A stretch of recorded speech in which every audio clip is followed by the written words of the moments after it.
말씀 가까이 하는 성도님들에게 하나님의 은혜가 함께하길 원합니다. 오늘 하나님 주신 말씀은 느헤미야 1장 1절에서 4절까지 말씀입니다. 하가랴의 아들 느헤미야의 말이라.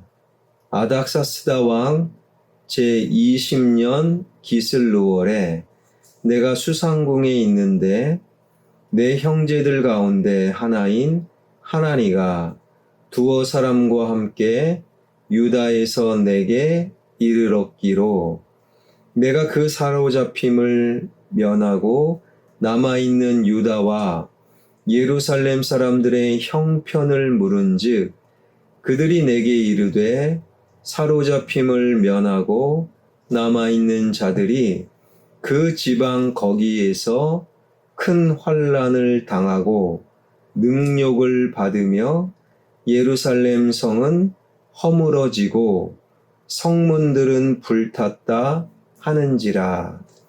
내가 이 말을 듣고 앉아서 울고 수일 동안 슬퍼하며 하늘의 하나님 앞에 금식하며 기도하여. 당분간 새벽에 느헤미야 말씀을 우리가 살피려고 합니다. 기원전 586년 유다는 강대국 바벨론 제국에 의하여 멸망을 당합니다. 그리고 많은 유대인들이 바벨론의 포로로 잡혀가게 되지요. 그러나 하나님의 역사는 바벨론 제국이 페르시아 제국의 멸망을 당하게 하시지요. 그리고 바벨론 제국의 포로로 잡혀간 유대인들이 1차, 2차, 3차에 걸쳐 유대 땅으로 돌아오게 되는데요. 1차 포로 귀환은 수룹바벨이 이끌게 되는데 수룹바벨과 1차 포로 귀환자 대략 성경에 보니 대략 5만 명 정도 되었다고 합니다. 그 1차 포로 귀환자들이 가장 먼저 성전을 재건합니다. 바벨론 제국에 의해 파괴되었던 성전을 재건하게 되지요. 그리고 2차 포로 귀환은 에스라가 이끌게 되는데 에스라가 이끈 2차 포로 귀환자 그들은요 수문 앞 광장에 모여 에스라가 하나님의 말씀을 전하고 말씀을 듣고 말씀이 먼저다, 말씀이 중요하다, 말씀을 통해 영적 부흥이 일어나게 됩니다. 거의 완벽한 부흥, 완벽한 재건처럼 보이나 하나가 정말 중요한 하나가 예루살렘 유대 땅에 없었어요. 바로 성벽. 예루살렘을 이민족의 공격으로부터 지키는 성벽. 성벽이 없었어요. 성벽은 당시 정치적으로 그 성이, 그 민족이, 그 도시가 자주권을 갖고 있습니다. 그러한 정치적 의미와 함께 성벽 안에 있는 사람들을 성 밖에 있는 사람들로부터 지키고 돌봐주는 그런 역할을 했던 성벽이 재건되지 않은 채 그저 무너져 있는 거예요.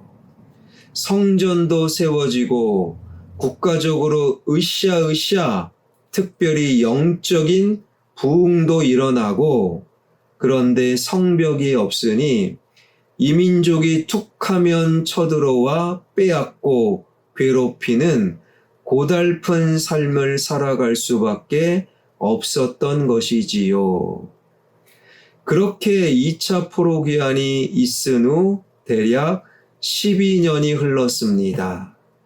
그 즈음에 예루살렘으로부터 약 1,000km 떨어진 페르시아 제국 수산궁에 느헤미야라는 유대인이 있었으니 느헤미야는 수산궁에서 왕의 술잔을 담당하는 그러한 역할을 하고 있었어요. 술관원, 이 술관원은 오해하면 오늘날 웨이터 아니야? 아닙니다. 요셉 이야기를 통해 애굽 제국의 술 맡은 관원, 이것이 바로 페르시아 제국 아닥사스다 왕의 술관원 느헤미야였다라는 거예요.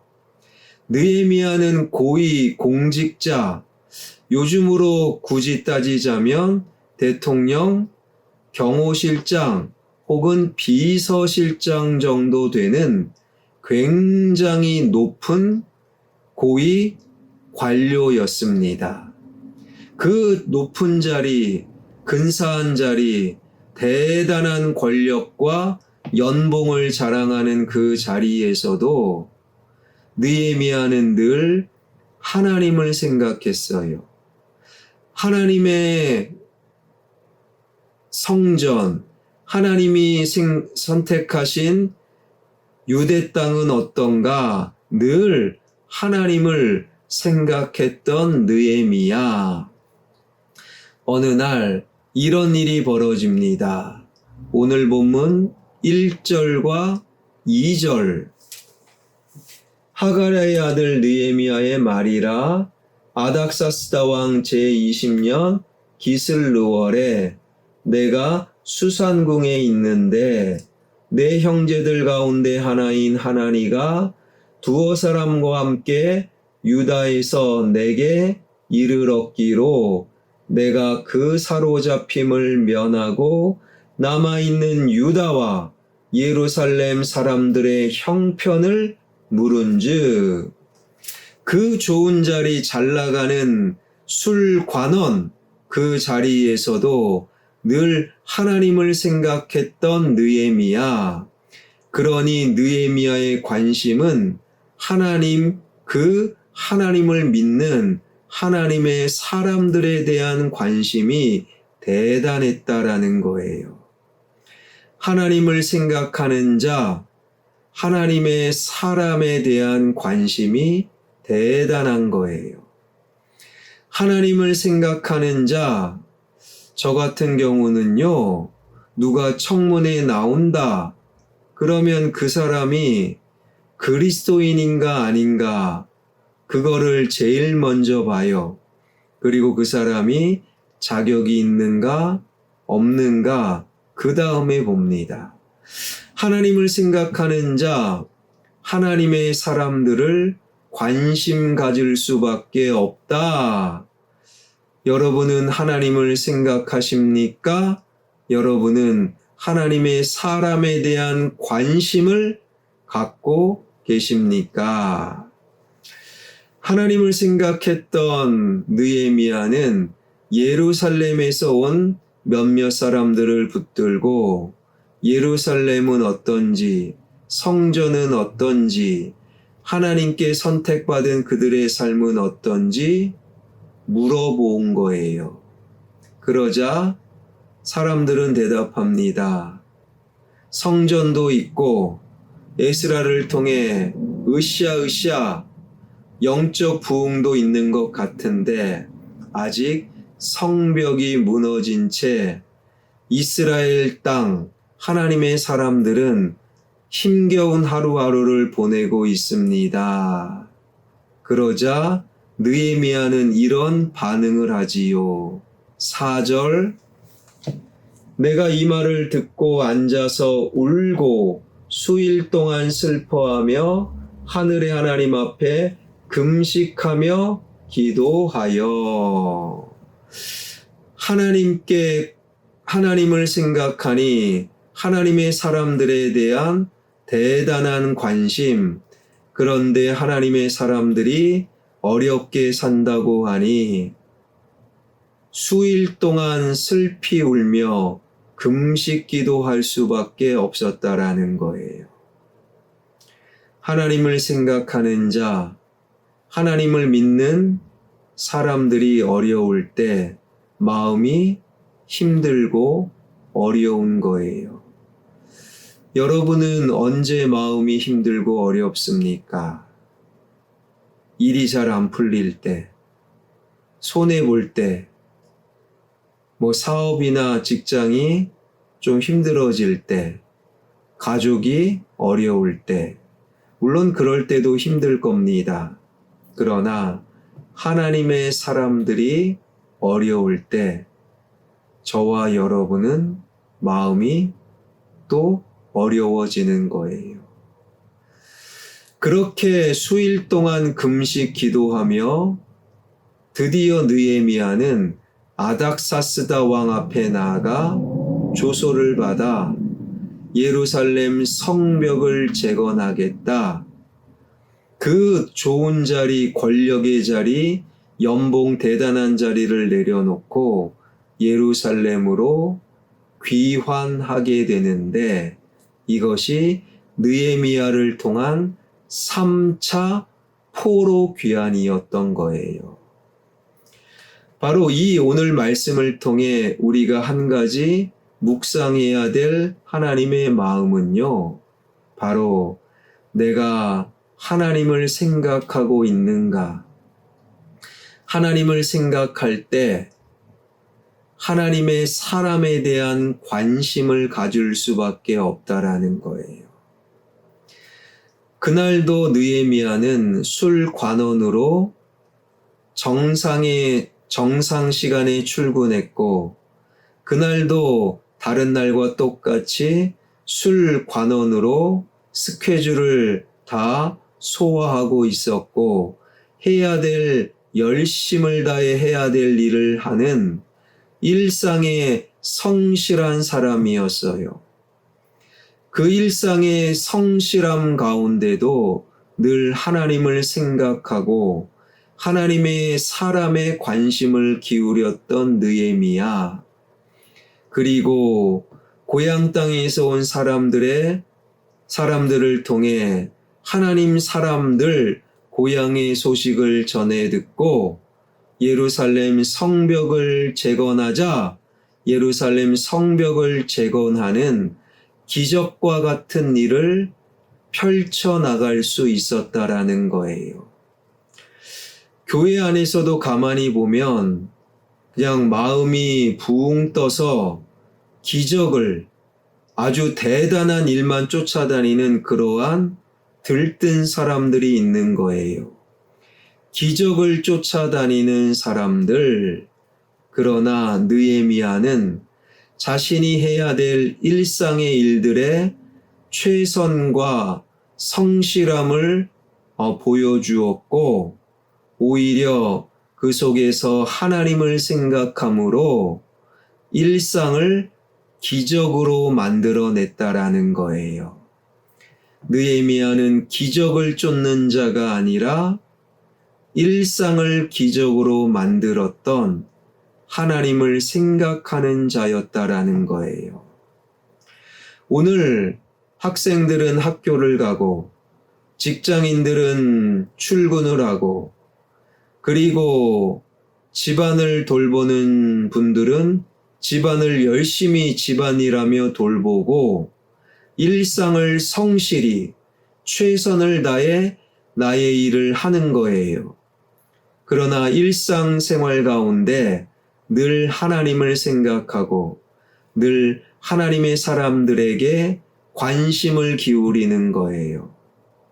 그러다가 어느 날 나의 일상 속에 예루살렘 성벽을 재건하는 기적과 같은 일들이 찾아온다라는 거예요.